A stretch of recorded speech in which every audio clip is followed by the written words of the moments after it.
Hi, welcome. This video will go over several trends that are found within the periodic table of elements. According to periodic law, when the elements are arranged in order of increasing atomic number, like they are in the periodic table of elements, repeating properties are seen at regular intervals. I will now be going over these properties. The effective atomic number. The effective atomic number of an atom represents its net positive charge, which attracts the outermost valence electrons. This force of attraction on the electrons comes from the nucleus because that's where the positive protons are located. For short, we can write effective atomic number as ZEFF. When an atom has a higher effective atomic number, then that means that the nucleus is more positive with more protons, which in turn results in a stronger attractive force. This equation over here can be used to calculate the effective atomic number. The effective atomic number can be calculated by taking the atomic number of an element, as you can see from the periodic table, and subtracting it with the number of shielding electrons that one atom of that element has. Shielding electrons are any electrons that are not valence electrons. Here are some examples of calculating the effective atomic number. This is a calcium atom. Calcium's atomic number is 20, as we can see from the periodic table of elements. And this atom of calcium has 18 shielding electrons. We can count them. This shell has 2 electrons. This one has 8, and this one also has 8. In total, that's 18 shielding electrons. 20 minus 18 is positive 2. Therefore, calcium has an effective atomic number of positive 2. Next, we have a chlorine atom. Chlorine's atomic number is 17, and chlorine has 10 shielding electrons, as we can count, 2 in this shell and then 8 in this shell, which in total are going to be 10 shielding electrons.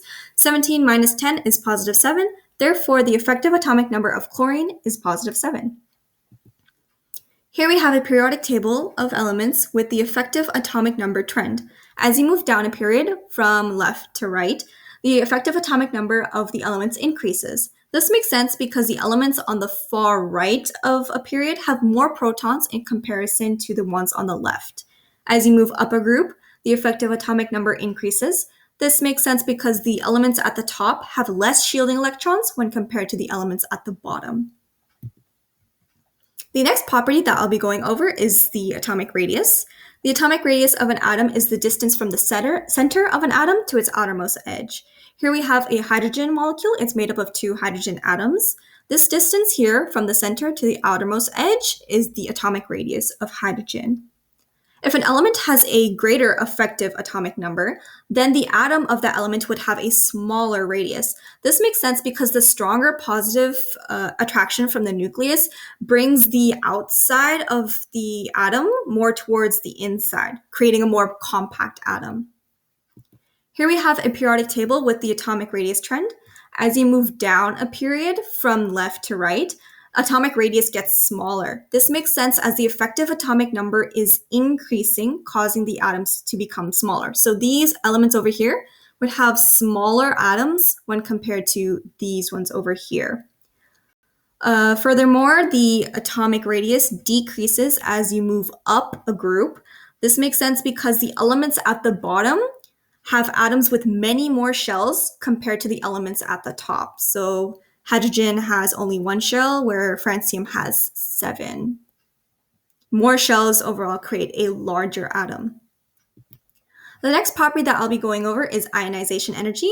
The first ionization energy of an atom is the energy that is required to remove the weakest held electron from a neutral atom. Adding energy to atoms causes electrons to escape the atom. So this here is a potassium atom.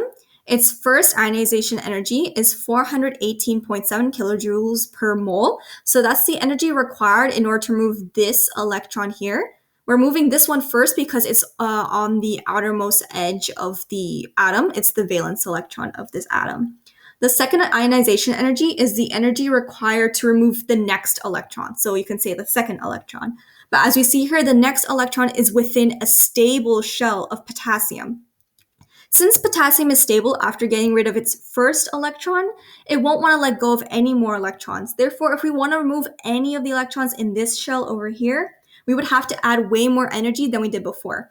That's why there's a huge jump between the first ionization energy and the second ionization energy of potassium.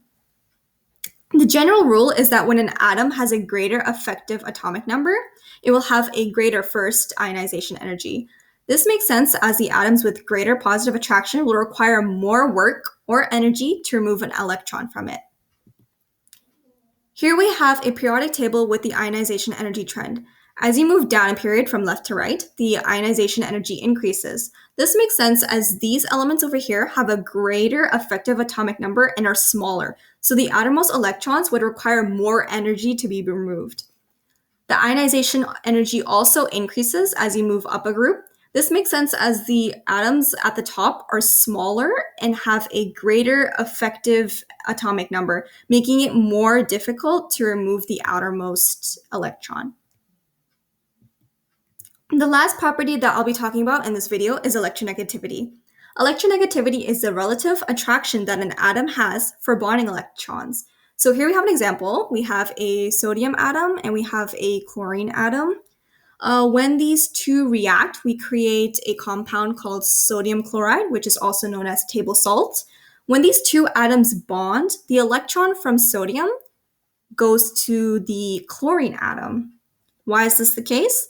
This is because chlorine has a greater electronegativity than sodium. It has a greater attraction or affinity for bonding electrons, which is why it takes the sodium's electron when they bond.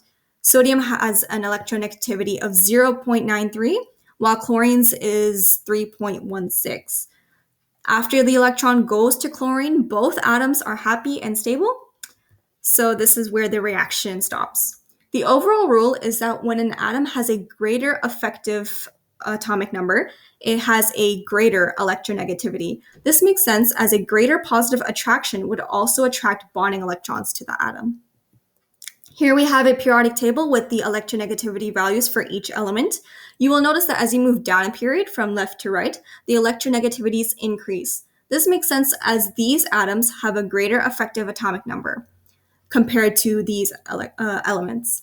Electronegativities also increase as you move up a group, as the elements at the top have greater effective atomic numbers than the elements at the bottom. Here we have some practice questions to test your knowledge of the trends. Pause the video here and try these questions on your own, and I will go over the answers shortly. I will now be taking up the answers. So for question 1, we will be using the atomic radius trend. So the first step that we're going to do is locate the elements on the table. We see the beryllium's over here, sodium's over here, and magnesium's over here. As we can see, beryllium is higher up on the table compared to the other two elements. Therefore, it is the smallest in size. Next, we have to compare magnesium and sodium, which are next to each other. Magnesium is further down on the period compared to sodium. Therefore, it's smaller than sodium. So in order to when we're ordering these atoms by increasing size, we would order them as beryllium, magnesium, and then sodium. For question 2, we will be looking at the ionization energy trend. Locate the two elements on the table. So we have oxygen over here and fluorine over here. When you look at the trend, we see that fluorine is further down the period compared to oxygen. And according to the trend, fluorine then has a greater ionization energy. This makes sense because fluorine has one more proton than oxygen, which creates a greater attracting force for the valence electrons compared to oxygen. So the answer for question 2 is fluorine.